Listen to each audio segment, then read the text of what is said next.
Deputy mayor diamond బాబును పట్టాభిపురం పోలీసులు arrest చేశారు. మరిన్ని వివరాలు తెలియాల్సి ఉంది.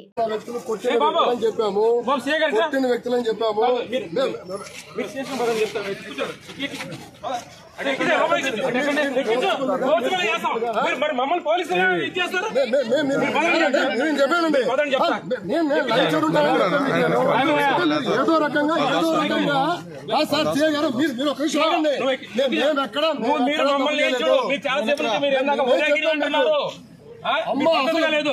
మీరు అసలు అలాంటి పదాలే మేము వాడాం. నేను లైవ్ చూడాలని చెప్పాను.